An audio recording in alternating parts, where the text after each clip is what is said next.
Maya stood at the edge of the forest, inhaling the crisp morning air laced with the earthy scent of damp leaves.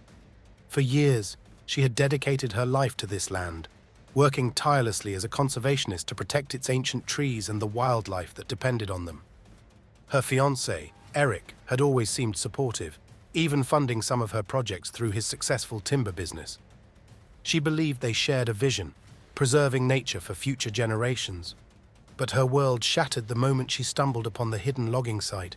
It was an ordinary afternoon when Maya's team noticed unusual activity deep within the protected forest. Determined to investigate, she ventured out alone, leaving the team behind. What she found made her heart sink. Towering trees lay felled in neat rows, their massive trunks loaded onto trucks bearing the logo of Eric's company.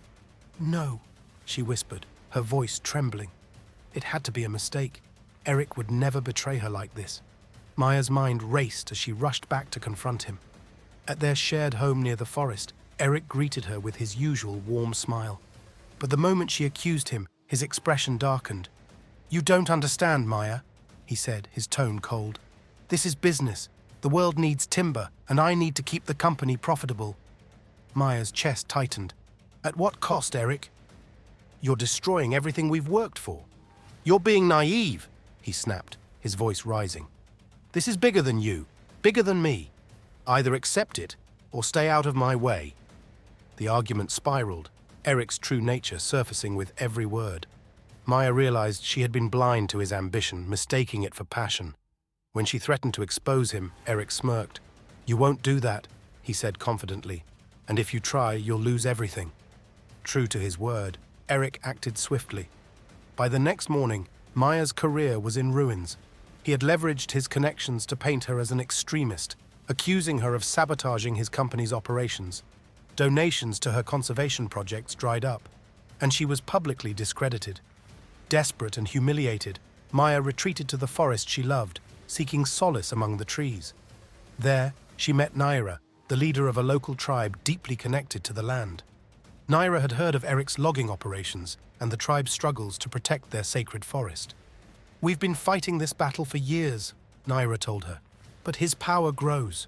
You understand the forest. You can help us." Maya hesitated, feeling the weight of her failures. "I've already lost everything. What can I possibly do?" Naira placed a hand on her shoulder. "You haven't lost the forest. If we stand together, we can fight back."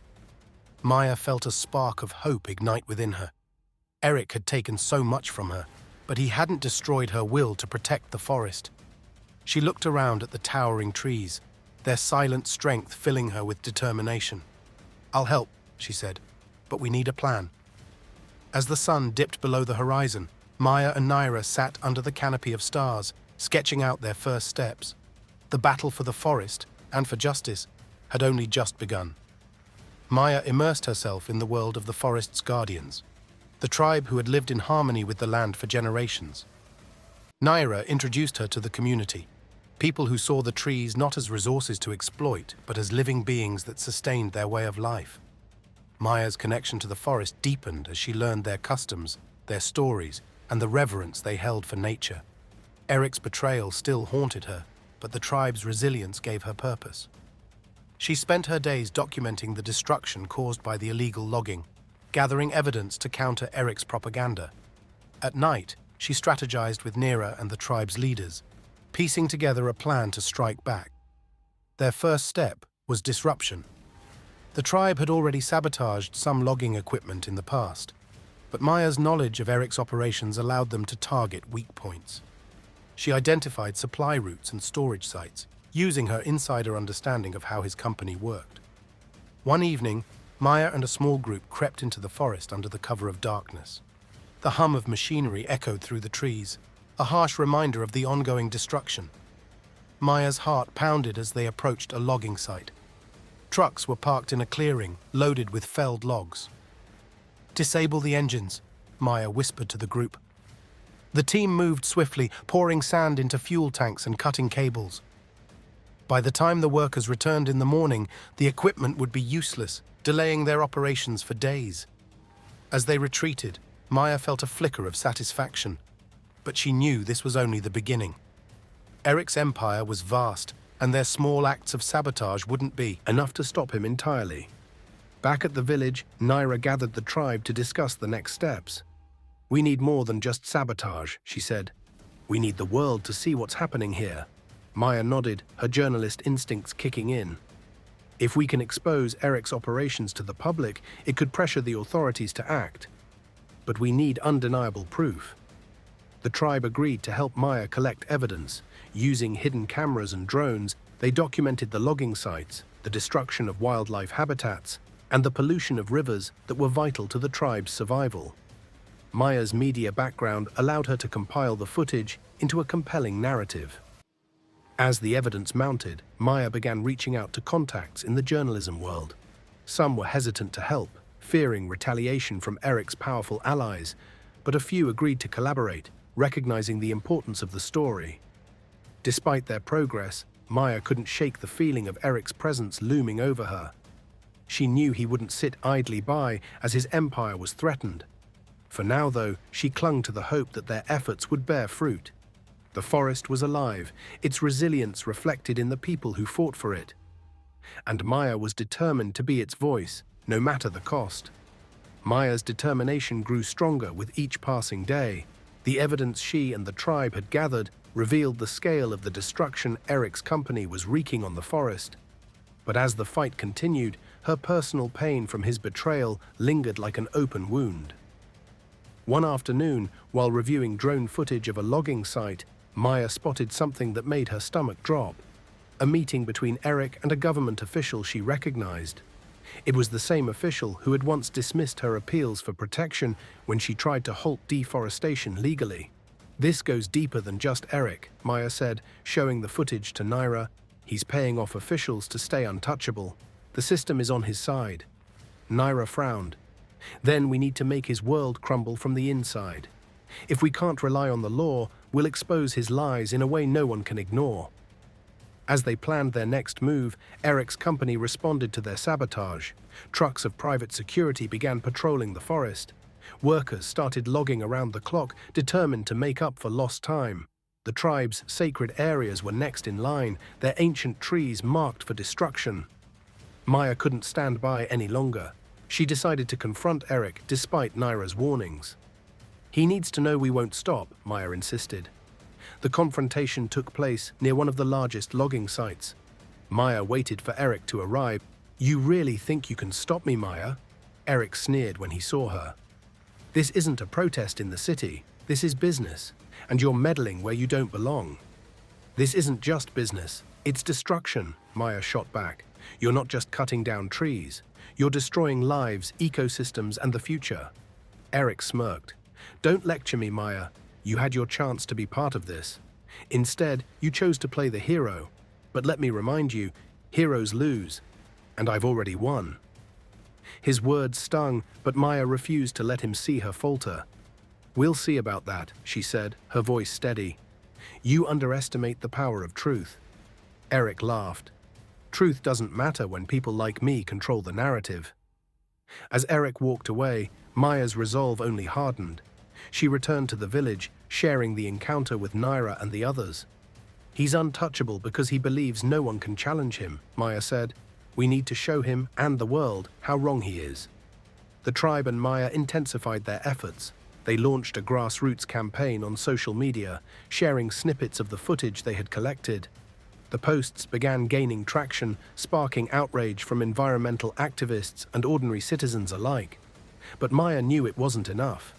Eric still controlled the officials, the security forces, and the media narrative. They needed a decisive move, something so powerful it would leave no room for Eric to hide. And that's when an idea began to take shape, a plan that could turn Eric's propaganda against him. Maya's plan began to take form as she thought about Eric's greatest strength, his public image. He had always portrayed himself as a visionary businessman who cared about sustainability, using glossy marketing campaigns to mask the destruction he caused. If Maya could expose the truth behind his lies, it would deal a blow he couldn't recover from. In the village, Maya gathered the tribe and shared her plan.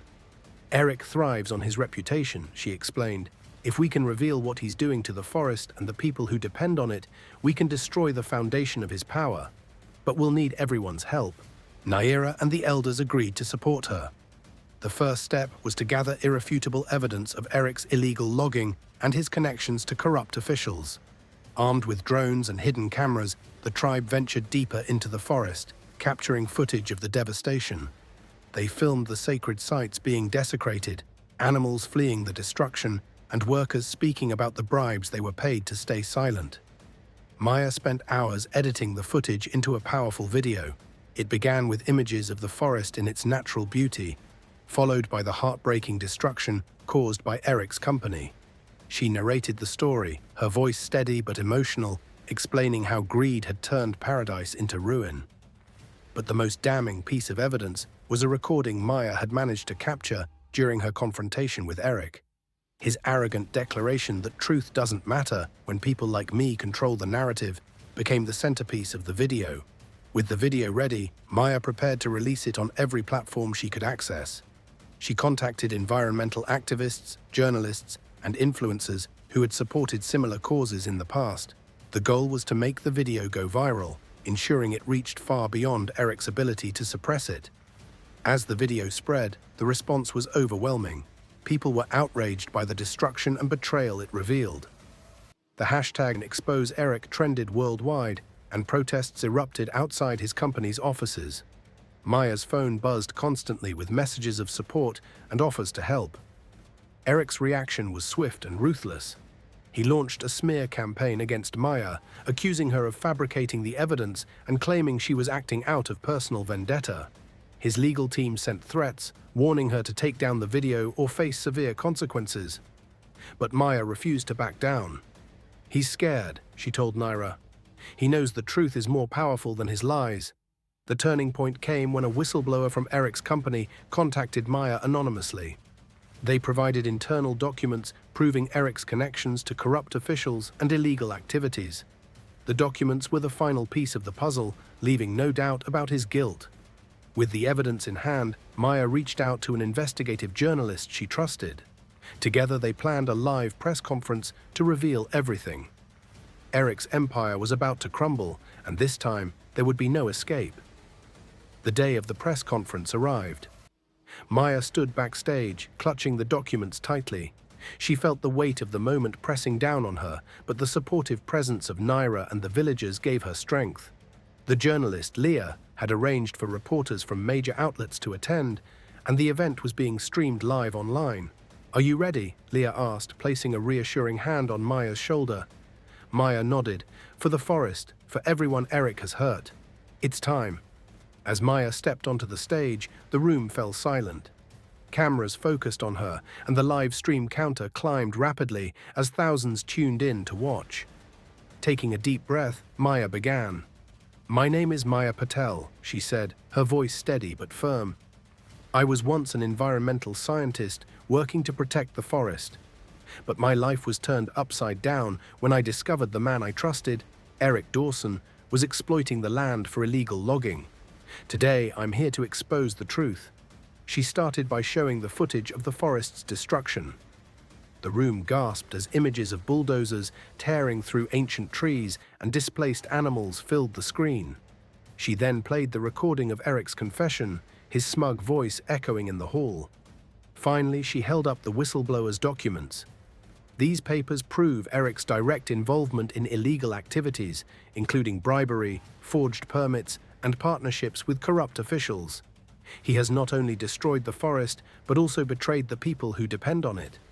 The reaction was immediate and explosive. Reporters fired questions, while social media erupted with outrage. The hashtag #Expose Eric began trending again, this time with even greater momentum. Meanwhile, Eric watched the press conference from his office. His face was pale, his hands clenched into fists. "Shut it down," he barked at his legal team. "I don't care what it takes, just stop this." But the tide had turned, the evidence was undeniable, and public opinion was firmly against him. Protesters gathered outside his office, demanding justice. Investors began pulling out of his company, and government agencies launched investigations into his activities. Back at the village, the community celebrated Maya's bravery. The forest was still scarred, but hope began to return as activists and environmental organizations pledged their support to help restore it. Naira approached Maya with a small carved figure of a bird, a symbol of freedom and resilience. "This is for you," she said. "You've given us a voice when we thought we had none." Maya accepted the gift, tears in her eyes. "We did this together," she said. As Eric's empire crumbled, Maya found herself at peace. She knew the fight wasn't over. There was still work to be done to protect the forest and hold others like Eric accountable. But for the first time in years, she felt hopeful. The forest had spoken, and the world had listened. Maya stood at the edge of the forest, watching the sunrise cast golden light over the trees. It had been months since Eric's empire crumbled, and though the scars of his greed still marked the land, hope had returned. The press conference had unleashed a storm. Eric was arrested within days, charged with illegal logging, bribery, and environmental crimes. His company declared bankruptcy, and the corrupt officials he'd partnered with were exposed and removed from power. The media had dubbed Maya the voice of the forest, and her story became a symbol of resistance and justice. But for Maya, it was never about fame. It was about healing the land and protecting the people who depended on it. She poured her energy into rebuilding, working with activists and conservationists to restore the forest. Naira and the villagers played a central role, using their deep knowledge of the land to guide reforestation efforts. One morning, Maya received a call from an international environmental organization. They wanted her to lead a global initiative to combat illegal logging and promote sustainable practices. It was an opportunity to expand her fight for justice, but it also meant leaving the village she'd come to call home. She spent days reflecting on the offer, walking through the forest and speaking with Naira and the villagers. "This forest will always be your home," Naira said, placing a comforting hand on her shoulder. "But your voice can bring change to so many others who need it." With a heavy but determined heart, Maya accepted the offer. On her last day in the village, the community gathered for a farewell ceremony. They sang songs, shared stories, and gifted her a beautifully woven tapestry depicting the forest and its people. "You've done so much for us," Naira said, her eyes glistening with tears. "But your journey is far from over." Maya smiled, clutching the tapestry. "I'll carry this with me, always. The forest's fight is my fight, wherever I go." As Maya prepared to leave, she visited the forest one final time. She knelt by the roots of an ancient tree, placing her hand on its rough bark. "Thank you," she whispered, "for giving me the strength to fight." She left the village with a renewed sense of purpose. In the months that followed, Maya's work gained international recognition. Her campaigns led to stricter regulations on logging and greater protections for endangered forests. She shared the story of the villagers and their resilience, inspiring others to stand up for their own communities and ecosystems. Though she now worked on a global stage, Maya often thought of the forest, the people who had become her family, and the lessons they had taught her.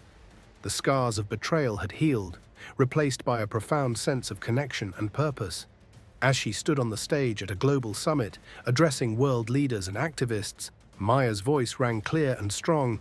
"The forest may seem silent, but it speaks through us. It is our duty to listen, to protect, and to act." And with those words, the fight continued. Not just for one forest, but for all.